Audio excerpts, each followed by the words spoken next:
बीच एक और बड़ी खबर आ रही है, बड़ी जानकारी आपको बता दें, मौसम से जुड़ी आ रही बड़ी खबर। शीतलहर से पूरे हरियाणा में बढ़ रही ठिठुरन, पहाड़ों से लेकर मैदानों की ओर चल रही सर्द हवाएं, ठंडी हवाओं की वजह से तापमान में गिरावट दर्ज की गई है।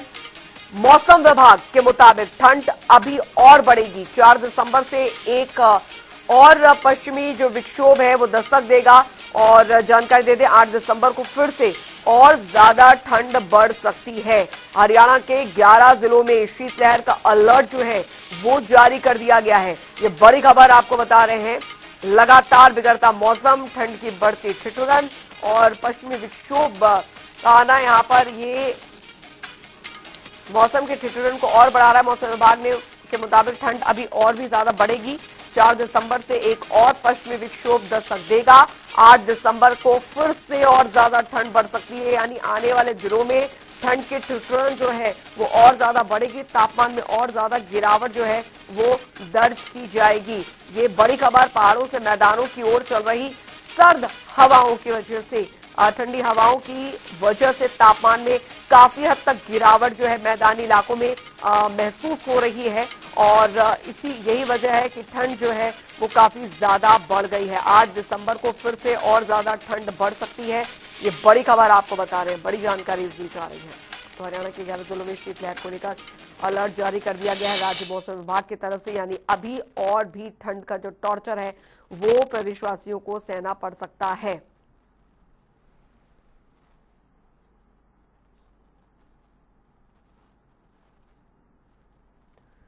फतेहाबाद से रमेश और सरजीत बाबा हमारे साथ यमुनानगर से जुड़ गए हैं ज्यादा जानकारी के साथ।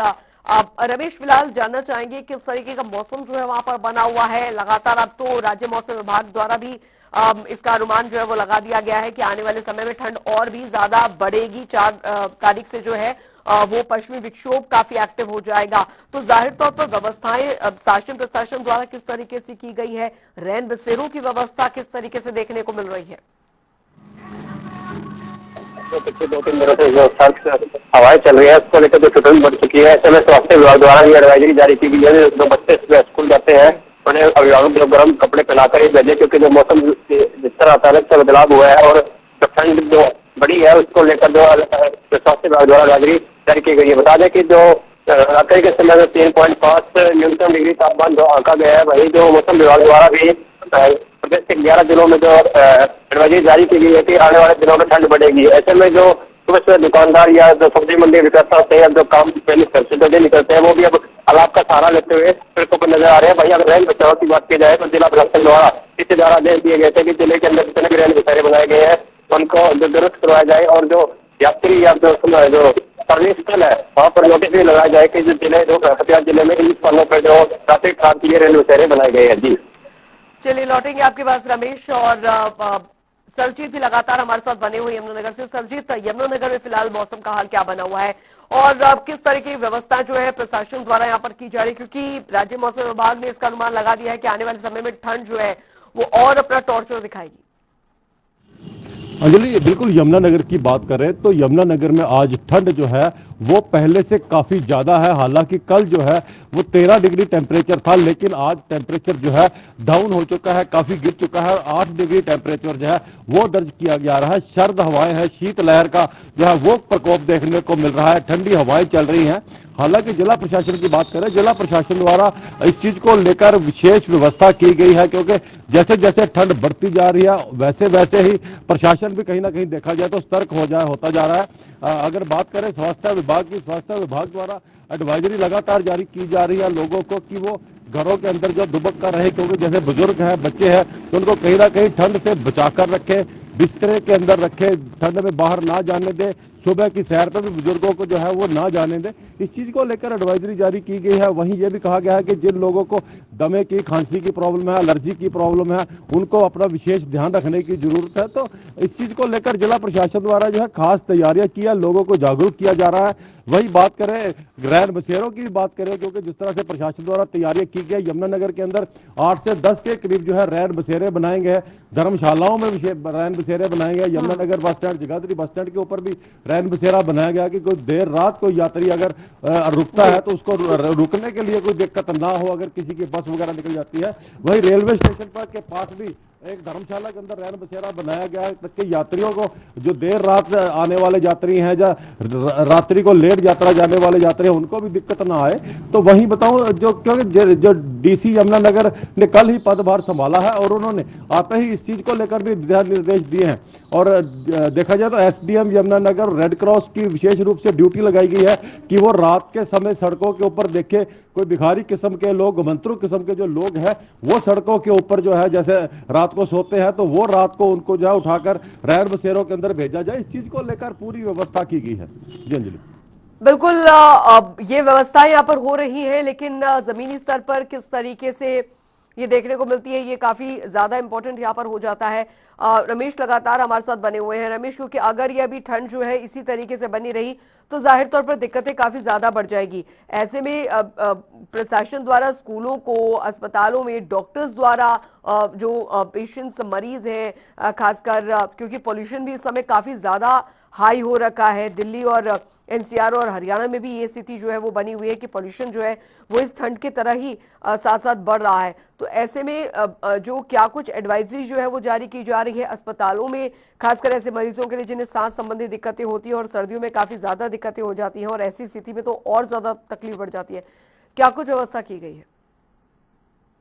जो फतेहाबाद जिला है जो पंजाब सीमा के साथ लगता है और ये पूरा जो क्षेत्र है धान की बिजाई यहाँ सबसे अधिक होती है। तो ऐसे में किसानों द्वारा जो पीछे धान प्रणाली जलाने का जो सिलसिला जारी हुआ था, तो उसका भी स्मोक का जो असर अभी उतरा नहीं है। वहीं मौसम विभाग का कहना है कि जब तक बरसात नहीं होती तब तक जो आसमान साफ नहीं होगा।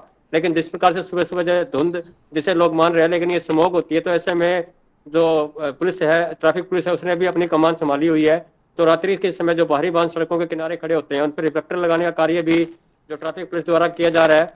और जो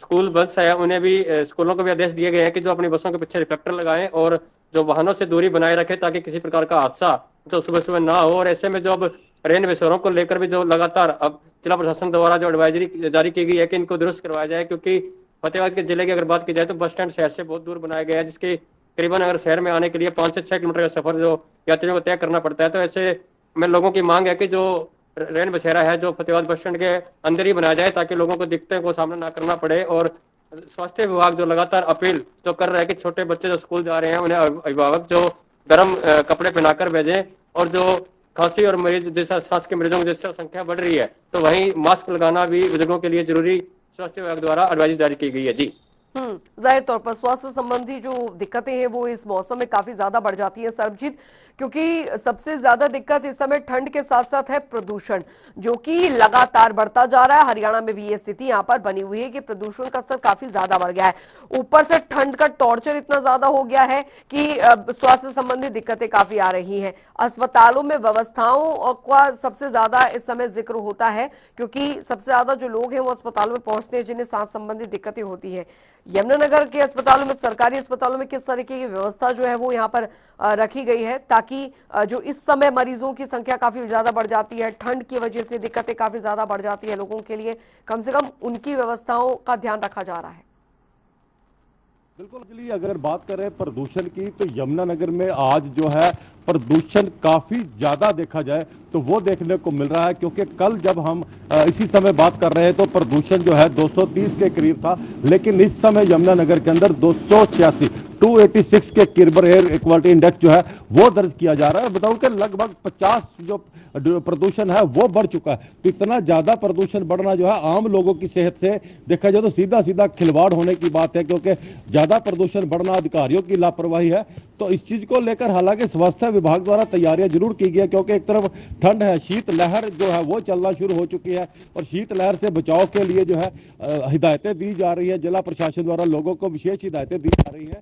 अगर सिविल हॉस्पिटल की बात करें, सरकारी अस्पतालों की बात करें, तो सरकारी हॉस्पिटलों में भी डॉक्टरों द्वारा जो है विशेष रूप से जो है अलग से जो पेशेंट आ रहे हैं, जैसे खांसी के पेशेंट है, सांस लेने के जिनको मरीजों को प्रॉब्लम है, उस तरह के पेशेंट है, तो उनको अलग जो है रखा जा रहा है, क्योंकि इससे कहीं संक्रमण फैलकर दूसरे पेशेंट जो आ रहे हैं उनको असर ना हो। तो इस चीज को लेकर जिला प्रशासन द्वारा, स्वास्थ्य विभाग द्वारा तैयारियां की गई है कि किसी भी तरह की कोई दिक्कत ना आए।